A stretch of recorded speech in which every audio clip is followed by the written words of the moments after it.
ಈ ವಿಡಿಯೋದಲ್ಲಿ ನಾವು 4ನೇ ತರಗತಿ ಪರಿಸರ ಅಧ್ಯಯನ ಪಾಠ 21 ಕೋ ಈ ಪಾಠದ ಸಂಪೂರ್ಣ ವಿವರಣೆ, ಪ್ರಶ್ನೆ ಉತ್ತರಗಳು ಎಲ್ಲವನ್ನ ನೋಡೋಣ. ಈ ನಮ್ಮ ವಿಡಿಯೋವನ್ನ ವಿವಿಧ ಸ್ಕೂಲ್ಗಳಲ್ಲಿ ಬಳಸ್ತಾ ಇದ್ದಾರೆ. ಮತ್ತೆ ನಿಮ್ಮಿಂದ ತುಂಬಾ ಹೆಲ್ಪ್ ಆಯ್ತು ಅಂತಾನೆ ಹೇಳ್ತಾ ಇದ್ದಾರೆ. ಅವ್ರಿಗೆಲ್ಲ ಥ್ಯಾಂಕ್ಸ್.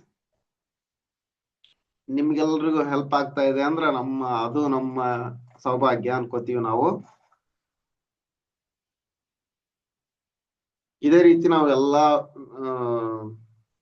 ನಿಮ್ಮ ವಿಷಯಗಳಿಗೆ ಸಂಬಂಧಪಟ್ಟಂತೆ ವಿಡಿಯೋಗಳನ್ನ ಮಾಡಿ ಹಾಕ್ತಾ ಇದ್ದೀವಿ.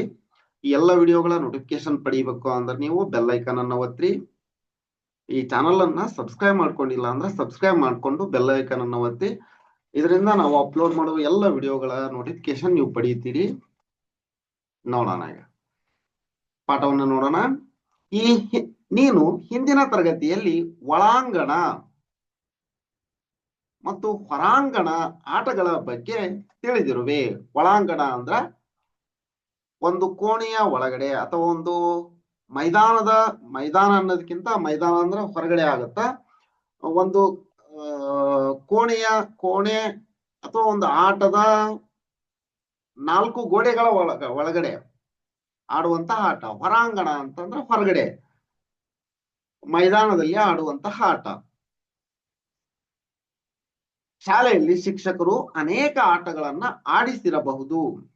ನೀನು ಯಾವ ಯಾವ ಆಟಗಳ ಪರಿಚಯ ಇದೆ ಎಂಬುದನ್ನ ಕೆಳಗಿನ ಪ್ರಶ್ನೆಗಳಿಗೆ ಉತ್ತರಿಸಿ ತಿಳಿದುಕೋ. ನೋಡೋಣ. ಹುಣಸೆ ಬೀಜ ಬಳಸಿ ಆಡುವ ಒಂದು ಆಟ ಚೌಕಾಬಾರ.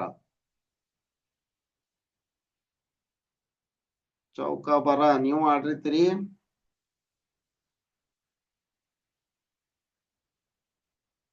ಕುಂಟಿಕೊಂಡು ಆಡುವ ಆಟ ಕುಂಟಾಪಿಲ್ಲೆ. ಕುಂಟಿಕೊಂಡು ಆಡುವಂತಹ ಆಟ ಯಾವುದು?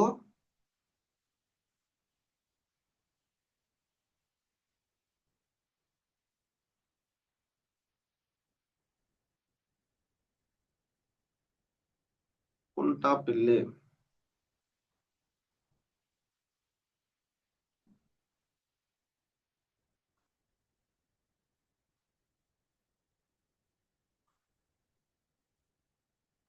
ಕುಂಟಾಪಿಲ್ಲೆ ಆಟ ಆಡ್ತೀವಿ. ಬ್ಯಾಟ್ ಮತ್ತು ಬಾಲ್ ಬಳಸಿ ಆಡುವ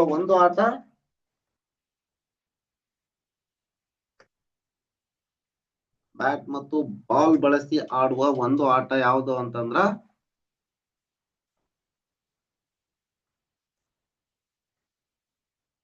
ಕ್ರಿಕೆಟ್.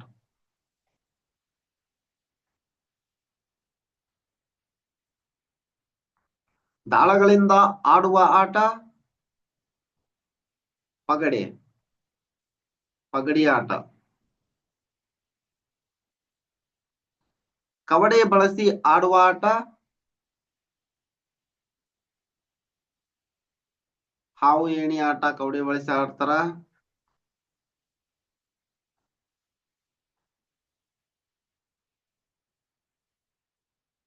ನೀರಿನಲ್ಲಿ ಆಡುವ ಆಟ ನೀರಾಟ. ಸ್ವಿಮ್ಮಿಂಗ್.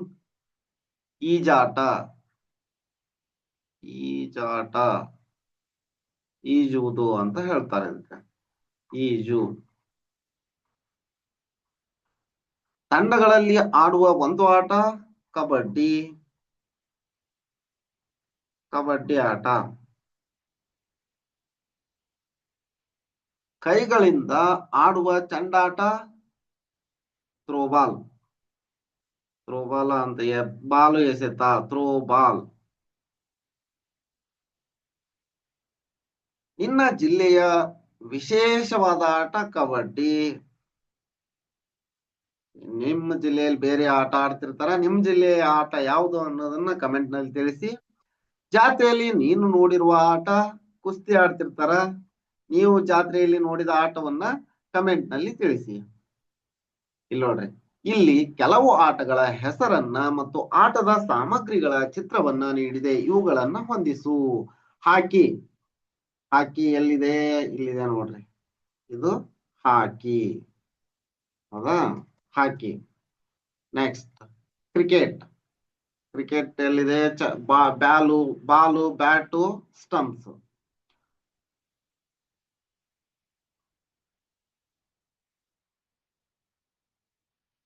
ಬ್ಯಾಡ್ಮಿಂಟನ್. ಬ್ಯಾಡ್ಮಿಂಟನ್ ಎಲ್ಲಿದೆ? ಇಲ್ಲಿದೆ ನೋಡ್ರಿ. ಬಿಲ್ಲುಗಾರಿಕೆ. ಇದು ಬಿಲ್ಲುಗಾರಿಕೆ.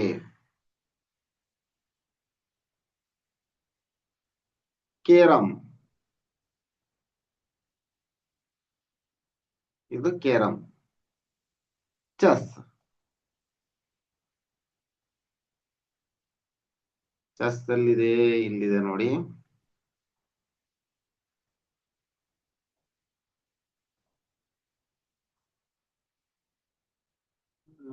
Chess chess chess chess.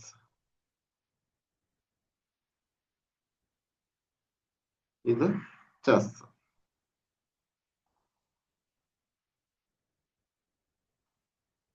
Next, ಇವರು ನಿನಗೆ ಗೊತ್ತೇ? ಇವರು ಯಾವ ಆಟದಲ್ಲಿ ಅತ್ಯಂತ ನಿಪುಣರು? ಬಿಟ್ಟ ಜಾಗದಲ್ಲಿ ಬರೆ. ರಾಹುಲ್ ದ್ರಾವಿಡ್ ಅವರು ಕ್ರಿಕೆಟ್ನಲ್ಲಿ ಪ್ರಸಿದ್ಧರು. ಕ್ರಿಕೆಟ್. ಇವ್ರು ನೋಡ್ರಿ, ಸಚಿನ್ ತೆಂಡೂಲ್ಕರ್. ನಮ್ಮ ಭಾರತದಲ್ಲಿ ಇವರಿಗೆ ಕ್ರಿಕೆಟ್ ಆಟದ ದೇವರು ಅಂತ ಕರೀತಾರ. ಇವರನ್ನು ಸಹ ಕ್ರಿಕೆಟ್ ನಲ್ಲಿ ಪ್ರಸಿದ್ಧರು.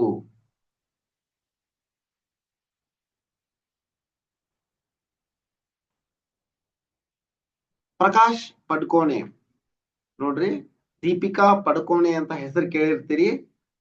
ಅವರ ತಂದೆಯವರು ಇವರು ಯಾವ ಆಟದಲ್ಲಿ ಪ್ರಸಿದ್ಧರು ಅನ್ನೋದನ್ನ ಕಮೆಂಟ್ ನಲ್ಲಿ ತಿಳಿಸಿ. ಅವರು ಸುಪ್ರಸಿದ್ಧ ತಾರೆ, ನಿಮ್ಗೆ ಗೊತ್ತಿರುತ್ತ. ಇವರು ಪಿ.ಟಿ. ಉಷಾ ಮೇಡಮ್ ಅವರು. ಪಿ.ಟಿ. ಉಷಾ ರನ್ನಿಂಗ್ ನಲ್ಲಿ ಪ್ರಸಿದ್ಧರು. ರನ್ನಿಂಗ್ ಓಟ. ಪ್ರಕಾಶ್ ಪಡುಕೋಣೆ ಯಾವ ಆಟ ಅನ್ನೋದನ್ನ, ಪ್ರಕಾಶ್ ಪಡುಕೋಣೆ ಆಟದ ಹೆಸರನ್ನ ಕಮೆಂಟ್ ಮಾಡಿ. ಮಾಲತಿ ಹೊಳ್ಳ, ಇವರು ಹ್ಯಾಂಡಿಕ್ಯಾಪ್ಟ್ ಅದಾರ ನೋಡ್ರಿ. ಇವರು ಯಾವ ಆಟದಲ್ಲಿ ಪ್ರಸಿದ್ಧರು? ಅಭಿನವ್ ಬಿಂದ್ರಾ. ಇವರು ಅಭಿನವ್ ಬಿಂದ್ರಾ ಬಿಲ್ಲುಗಾರಿಕೆ.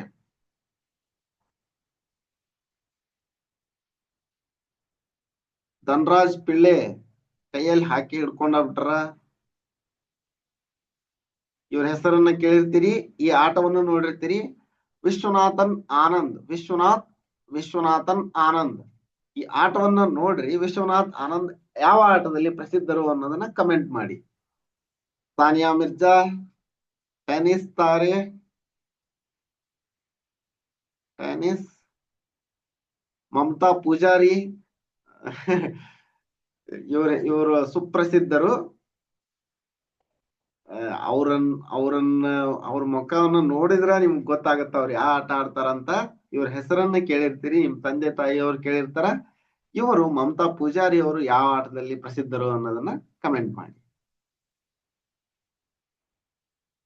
ನೀನು ನಿನ್ನ ಗೆಳೆಯರೊಂದಿಗೆ ಶಾಲೆಯಲ್ಲಿ ಆಡುವ 4 ಹೊರಾಂಗಣ ಆಟಗಳನ್ನ ಬರೆ. ಸಾಮಾನ್ಯವಾಗಿ ಕಬಡ್ಡಿ ಆಡ್ತಾರ. ಕಬಡ್ಡಿ ಆಡ್ತಿರ್ತೀರಿ. ಕಬಡ್ಡಿ, ಖೋ ಖೋ, ಕ್ರಿಕೆಟ್, ಹೊರಾಂಗಣ ಆಟ ಇವೆಲ್ಲ. ಕ್ರಿಕೆಟ್, ವಾಲಿಬಾಲ್,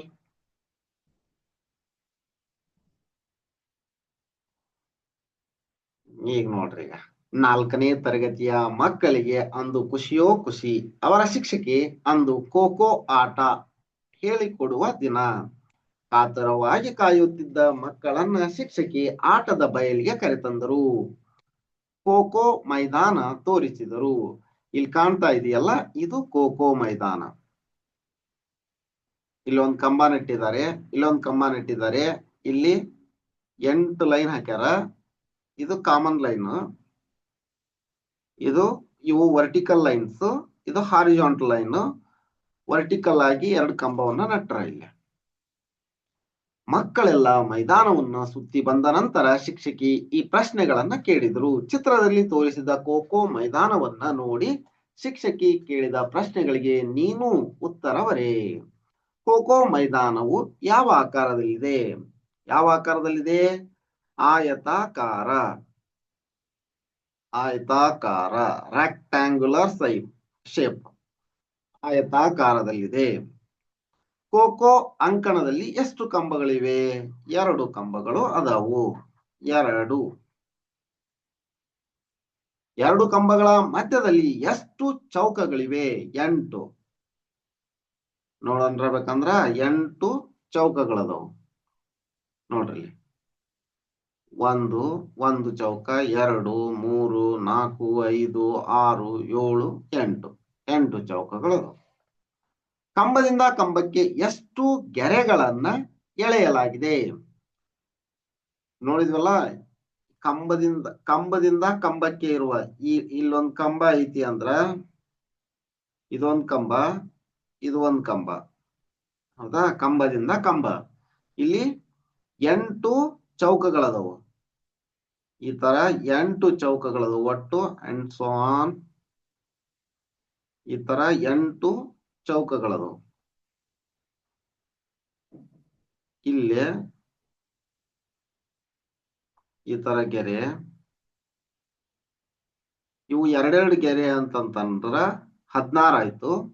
16 ಈ ಕಂಬದಲ್ಲಿ ಒಂದು, ಅಂದ್ರೆ ಕಂಬ ಬಿಟ್ಟು ಹಿಂಗೊಂದ್ ಲೈನ್ ಇರುತ್ತ, ಹಿಂಗೊಂದ್ ಲೈನ್ ಇರುತ್ತ. ಕಂಬದಿಂದ ಕಂಬಕ್ಕೆ ಅಂತ ಹೇಳ್ಯಾರ ಅವ್ರು. ಇಲ್ಲಿಂದ ಇಲ್ಲಿವರೆಗೂ ಅಷ್ಟ ಬೇಕಾಗಿರೋದು ನಮ್ಗ. ಇದು ಕಂಬ ಅನ್ಕೊಂಡ್ರ 16, ಇಲ್ಲಿ 2 ಕಾಮನ್ ಲೈನ್ ಇರ್ತಾವು. 16, 2, 18.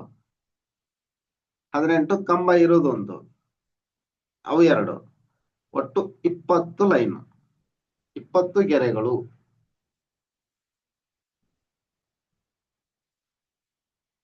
ಕಂಬದಿಂದ ಕಂಬಕ್ಕೆ ಹಿಡ್ಕೊಂಡ್ರ 20 ಗೆರೆಗಳದಾವ ಇಲ್ಲಿ.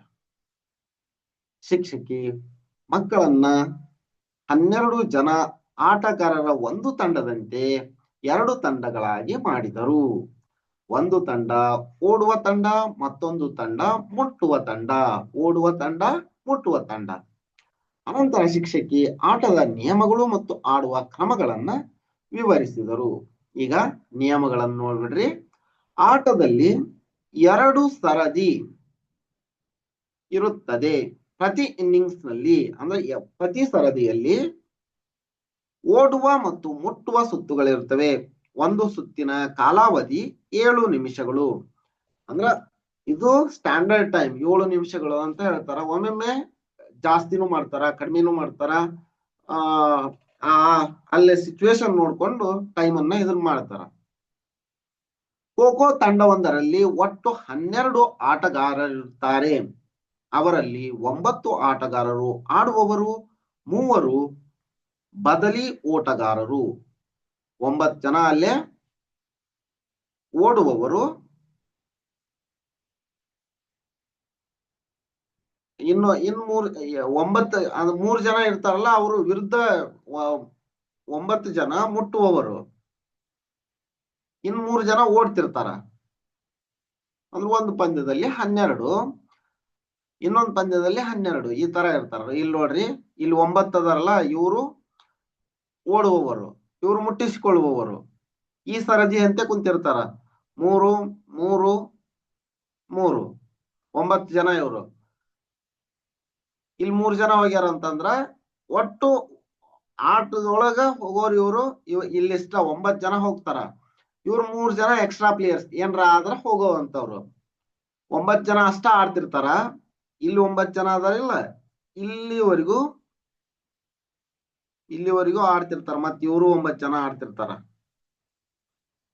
ಇವ್ರು 3 ಜನ ಔಟ್ ಆದ ನಂತರ ಈ 3 ಜನ ಹೋಗ್ತಾರ. ಇವ್ರು 3 ಜನ ಔಟ್ ಆದ ನಂತರ ಈ 3 ಜನ ಹೋಗ್ತಾರ. ಈ ತರ ಇರುತ್ತೆ ಆಟ.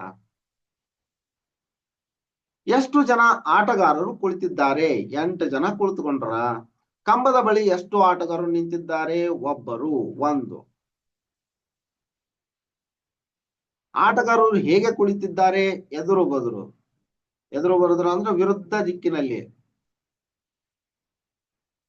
ವಿರುದ್ಧ ದಿಕ್ಕಿನಲ್ಲಿ.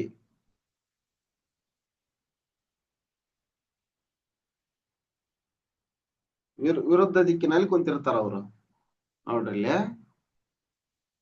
ಈ ಕಡೆ ಒಬ್ರು ಮುಖ ಮಾಡಿದ್ರ ಅಂದ್ರೆ ಈ ಕಡೆ ಒಬ್ರು ಮುಖ ಮಾಡ್ತಾರ, ಈ ಕಡೆ ಮುಖ ಮಾಡಿದ್ರ ಈ ಕಡೆ ಒಬ್ರು ಮುಖ ಮಾಡ್ತಾರ, ಈ ತರ ಕುಂತಿರ್ತಾರ. ಅಂಕಣದೊಳಗೆ ಎಷ್ಟು ಆಟಗಾರರು ಇಳಿಯುತ್ತಿದ್ದಾರೆ? 12 ಆಟಗಾರರು, 9+3 ಇಳಿಯುತ್ತಿದ್ದಾರೆ. ಇವರು ಮುಟ್ಟುವವರು, ಇವರು ಓಡುವವರು.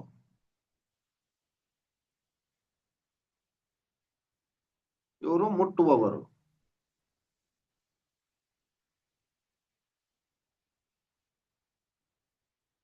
9+3 9+3 ಆಟಗಾರರು ಇಳಿಯುತ್ತಿದ್ದಾರೆ.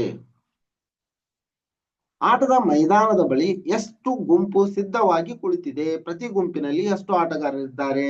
ಇನ್ನು 2 ಗುಂಪು ರೆಡಿ ಆಗೈತಿ. ಒಂದು ಗುಂಪಿನಲ್ಲಿ 3 ಜನ ಇರ್ತಾರ. 3 ಜನಕ್ಕೆ ಒಂದು ಗುಂಪು.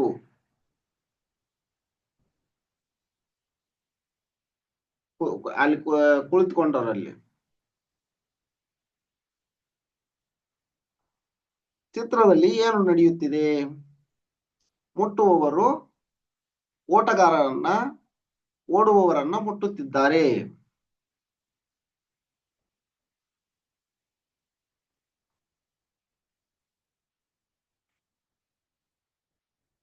ಔಟ್ ಮಾಡಲು ಓಡುತ್ತಿದ್ದಾರೆ.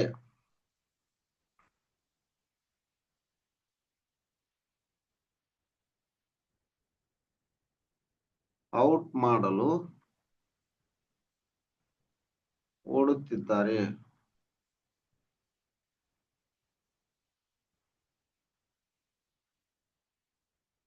ನೆಕ್ಸ್ಟ್, ಹಿಡಿಯುತ್ತಿರುವ ಆಟಗಾರರು ಏನು ಮಾಡುತ್ತಿದ್ದಾರೆ? ಏನು ಹೇಳುತ್ತಿದ್ದಾರೆ? ಕೋ ಎಂದು ಹೇಳುತ್ತಿದ್ದಾರೆ. ಓಡಿ ಮುಟ್ಟುತ್ತಿದ್ದಾರೆ.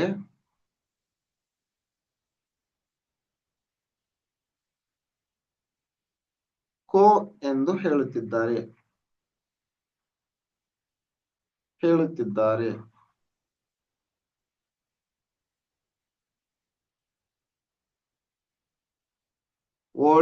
ಇವ್ರು ಮುಟ್ತಾ ಇದ್ದಾರ, ಮತ್ತ ಕೋ ಎಂದು ಹೇಳುತ್ತಿದ್ದಾರೆ. ಈಗ ಶಿಕ್ಷಕಿ ಔಟ್ ಎಂದು ಹೇಳಿದ್ದೇಕೆ? ಅವರು ಓಡುವವರನ್ನ ಮುಟ್ಟಿದ್ದಕ್ಕೆ. ಅವರು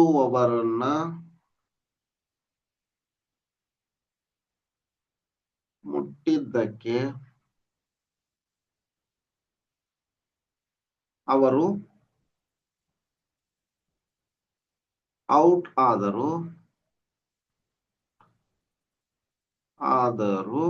ಅದರಿಂದ ಶಿಕ್ಷಕಿ ಔಟ್ ಎಂದು ಹೇಳುತ್ತಿದ್ದಾರೆ.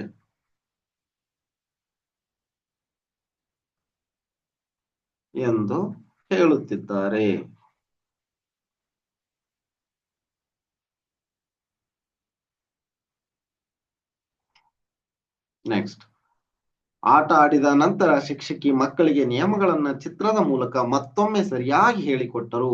ಇದನ್ನ ನೀವು ಇನ್ನೊಂದ್ಸರಿ ನೋಡ್ಬಿಡ್ರಿ. ಇಲ್ಲೇ ಸಣ್ಣ ಸೀಟಿ ಊದು ಫೌಲ್ ಸಂಕೇತ ಕೊಟ್ಟಾಗ ವಿರುದ್ಧ ದಿಕ್ಕಿಗೆ ಕೋ ಕೊಡಬೇಕು. ಮುಟ್ಟಿಸಲು ಓಡುವಾಗ ಮಧ್ಯದ ಗೆರೆ ತುಳಿಯಬಾರದು.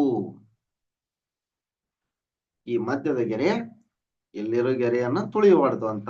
ಮಧ್ಯ ನುಗ್ಗಿ ಕೋ ಕೊಡಬಾರದು. ಇಲ್ಲಿ ನುಗ್ಗ್ಯಾರ ನೋಡು, ಈ ತರ ಮಧ್ಯ ನುಗ್ಗಿ ಕೋ ಕೊಡಬಾರದು. ಬೆನ್ನು ಮುಟ್ಟಿ ಕೋ ಎಂದು ಹೇಳಬೇಕು. ಇಲ್ಲಿ ನೋಡ್ತಾ ಇದಾರಲ್ಲ, ಬೆನ್ನು ಮುಟ್ಟಿ ಕೋ ಎನ್ನಬೇಕು. ಕೋ ಕೊಡದೆ ಏಳಬಾರದು. ಅವ್ರು ಕೋ ಕೊಟ್ಟಿಲ್ಲ, ಇನ್ನು ಹಂಗ ಎದ್ರ ತಪ್ಪು. ಈ ದಿಕ್ಕಿಗೆ ತಿರುಗಿದ ಮೇಲೆ ಈ ದಿಕ್ಕಿನಲ್ಲಿಯೇ ಚಲಿಸಬೇಕು. ಈಗ ಒಬ್ಬ ವ್ಯಕ್ತಿ ಹಿಂಗ್ ತಿರುಗಿದ್ನಂದ್ರ ಹಿಂಗ ಹೋಗ್ಬೇಕು. ಈ ಕಡೆ ತಿರುಗಿದ್ನಂದ್ರ ಈ ಕಡೆನೆ ಹೋಗ್ಬೇಕು. ಮತ್ ಈ ಕಡೆ ಓಡಂಗಿಲ್ಲವ. ಇದು ಮುಕ್ತ ವಲಯ. ನಾನು ಹೇಗೆ ಬೇಕಾದ್ರೂ ತಿರುಗಿ ಮುಟ್ಟಬಹುದು. ಇಲ್ಲಿ ಮಾತ್ರ ಹೆಂಗ ಬೇಕಾದ್ರೂ ಮುಟ್ಟಬಹುದು. ಚೆನ್ನಾಗಿದೆ ಆಟ. ಒಂದ್ಸರಿ ನೀವು ಆಡ್ರಿ, ಗೊತ್ತಾಗುತ್ತ. ಈ ನಿಯಮಗಳನ್ನ ಮೀರಿದರೆ ಫೌಲ್, ತಪ್ಪು ಎಂಬುದು ಮಕ್ಕಳಿಗೆ ತಿಳಿಯಿತು. ಮತ್ತೊಂದು ತಂಡದ ಆಟಗಾರರು ತಾವು ಹೇಗೆ ಆಟ ಆಡಿದೆವು ಎಂಬುದನ್ನು ಚರ್ಚಿಸಿದರು. ಆಟಗಾರರು ತಾವು ಔಟ್ ಆಗದಂತೆ ಹೇಗೆ ಚಲಿಸಿ ತಪ್ಪಿಕೊಂಡೆವು ಎಂದು ತಿಳಿಸಿದರು. ನಾನು ವೇಗವಾಗಿ ಓಡಿ ತಪ್ಪಿಸಿಕೊಂಡೆ. 3 ಮನೆಗಳ ಮೂಲಕ ಸರಪಳಿಯಂತೆ ಚಲಿಸಿದೆ.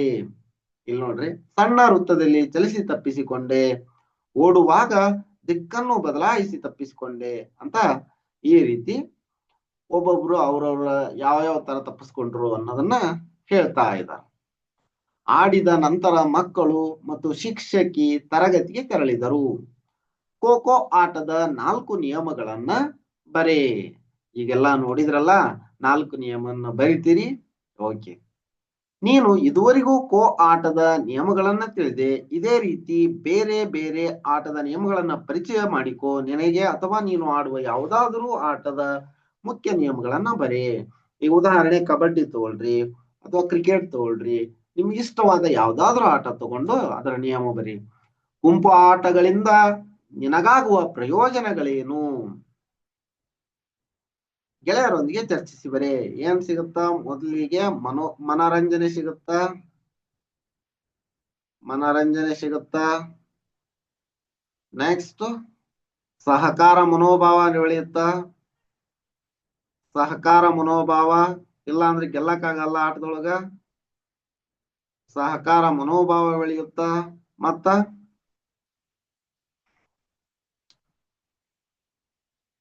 ವ್ಯಾಯಾಮವಾಗುತ್ತಾ? ಮತ್ತೇನಾಗುತ್ತಾ?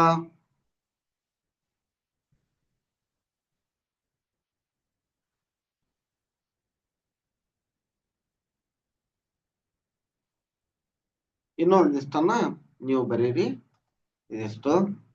ಗುಂಪು ಆಟಗಳನ್ನ ಆಡುವಾಗ ಸಹಕಾರ, ನೋಡಿ ಹೇಳಿದ್ದಲ್ಲ, ಹೊಂದಾಣಿಕೆ, ತಂಡದ ಸ್ಫೂರ್ತಿ, ನಿಯಮ ಪಾಲನೆ, ಗೆಳೆಯತನ, ಗುರಿ ಮುಟ್ಟುವ ನಿರ್ಧಾರ ಮುಂತಾದ ಅಂಶಗಳು ಇರುವುದರಿಂದ ಸಾಮಾಜಿಕ ಸಂಬಂಧಗಳನ್ನ ಚೆನ್ನಾಗಿ ಬೆಸೆಯುತ್ತವೆ.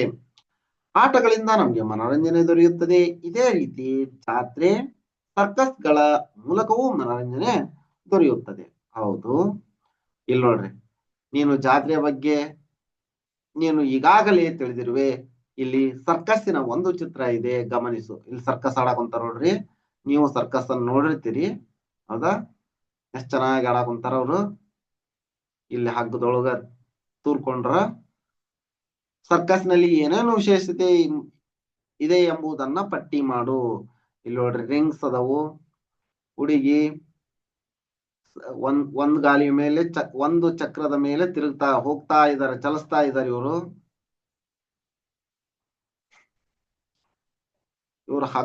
ಹಗ್ಗದ ಮೂಲಕ ಒಬ್ಬರನ್ನೊಬ್ರು ಮುಟ್ತಾ ಇದ್ದಾರೆ.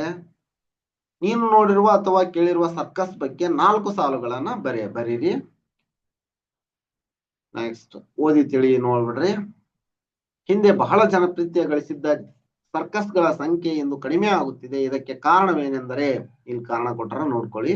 ನಿನಗಿದು ಗೊತ್ತೇ, ನೋಡ್ಬಿಡೋಣ. ಪ್ರಕಾಶ್ ಪಡ್ಕೋಣೆ, ಈಗ ಅಲ್ಲಿ ಮೇಲ್ಗಡೆ ಹೇಳಿತ್ತು ಇವ್ರ ಹೆಸರನ್ನು ಬರಿ ಅಂತ. ರಾಷ್ಟ್ರೀಯ ಚಾಂಪಿಯನ್ಶಿಪ್ ಗೆದ್ದ ಅತ್ಯಂತ ಕಿರಿಯ ವಯಸ್ಸಿನ ಬ್ಯಾಡ್ಮಿಂಟನ್ ಆಟಗಾರರು. ಅದಕ್ಕ ಫೇಮಸ್ ಚಿತ್ರನಟಿ ಅವರ ತಂದೆ ಅಂತ ಹೇಳ್ತಲ್ಲ. ಇದು ಪೂರ್ತಿ ವಿಡಿಯೋ ನೋಡಿದ್ರೆ ಗೊತ್ತಾಗಿರುತ್ತೆ. ಇಲ್ಲ ಅಂದ್ರೆ ನೀವು ಕಮೆಂಟ್ ಮಾಡಿದ್ರೆ ಅಂದ್ರೆ ಇಟ್ಸ್ ಓಕೆ, ತಪ್ಪೈತಾ ಸರಿ ಐತಾ ನೋಡ್ಕೊಳ್ರಿ. ಖೋ ಖೋ ಆಟಕ್ಕೆ ರಾಣಿ ಲಕ್ಷ್ಮಿ ಪ್ರಶಸ್ತಿ ಪಡೆದ ಮೊದಲ ಮಹಿಳೆ ಕರ್ನಾಟಕದ ಉಷಾ ಅನಂತ್ ರಾಮನ್. ಯುವಜನ ಸೇವೆ ಮತ್ತು ಕ್ರೀಡಾ ಇಲಾಖೆ ವತಿಯಿಂದ ರಾಜ್ಯಾದ್ಯಂತ ಅನೇಕ ಕ್ರೀಡಾ ಶಾಲೆಗಳು ಮತ್ತು ಕ್ರೀಡಾ ನಿಯಮಗಳು ಕಾರ್ಯನಿರ್ವಹಿಸುತ್ತಿವೆ. 1981ರಲ್ಲಿ ಬೆಂಗಳೂರಿನಲ್ಲಿ ನಡೆಯುತ್ತಿದ್ದ ವೀನಸ್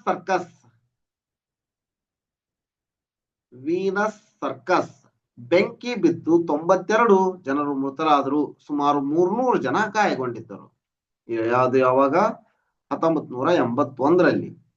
ಹಿಂದೆ ಸರ್ಕಸ್ಸಿನಲ್ಲಿ ಪ್ರಾಣಿಗಳ ಪ್ರದರ್ಶನ ಮತ್ತು ಚಮತ್ಕಾರಗಳು ಬಹುದೊಡ್ಡ ಆಕರ್ಷಣೆಯಾಗಿತ್ತು. ಆದರೆ ಪ್ರಾಣಿಗಳನ್ನ ತರಬೇತುಗೊಳಿಸಲು ಹಿಂಸಾ ಮಾರ್ಗವನ್ನು ಅನುಸರಿಸಲಾಗುತ್ತಿದೆ ಎಂದು ಇತ್ತೀಚೆಗೆ ಸರ್ಕಸ್ನಲ್ಲಿ ಪ್ರಾಣಿಗಳ ಬಳಕೆಯನ್ನ ನಿಷೇಧಿಸುವ ಪ್ರಯತ್ನಗಳು ನಡೆಯುತ್ತಿವೆ. ಹೌದು, ಇದಿಷ್ಟು ಈ ವಿಡಿಯೋದಲ್ಲಿ. ಮುಂದಿನ ವಿಡಿಯೋದಲ್ಲಿ ಇನ್ನೊಂದು ಸ್ವಲ್ಪ ಐತಿದು ಇವ್ರ ಸಾಧಕರಷ್ಟ. ಇದಿಷ್ಟು ಈ ವಿಡಿಯೋದಲ್ಲಿ. ಮುಂದಿನ ವಿಡಿಯೋದಲ್ಲಿ ಮುಂದಿನ ಪಾಠ ಸೌಲಭ್ಯಗಳು ಸುಧಾರಣೆ, ಈ ಪಾಠವನ್ನ ನೋಡೋಣ. ಈ ವಿಡಿಯೋ ನಿಮ್ಗೆ ಇಷ್ಟ ಆಗೈತಿ ಅನ್ಕೊಂತೀನಿ. ಈ ವಿಡಿಯೋ ನಿಮ್ಗೆ ಇಷ್ಟ ಆಗಿದ್ರೆ ಒಂದು ಲೈಕ್ ಮಾಡಿ, ಚಾನಲ್ ಅನ್ನ ಸಬ್ಸ್ಕ್ರೈಬ್ ಮಾಡ್ಕೊಂಡಿಲ್ಲ ಅಂದ್ರ ಸಬ್ಸ್ಕ್ರೈಬ್ ಮಾಡ್ಕೊಡಿ. ಇದೇ ರೀತಿ ನಾವು ಅಪ್ಲೋಡ್ ಮಾಡುವ ಎಲ್ಲ ವಿಡಿಯೋಗಳ ನೋಟಿಫಿಕೇಶನ್ ಪಡೆಯಲು ಬೆಲ್ ಐಕನ್ ಅನ್ನು ಒತ್ತಿ. ಧನ್ಯವಾದಗಳು.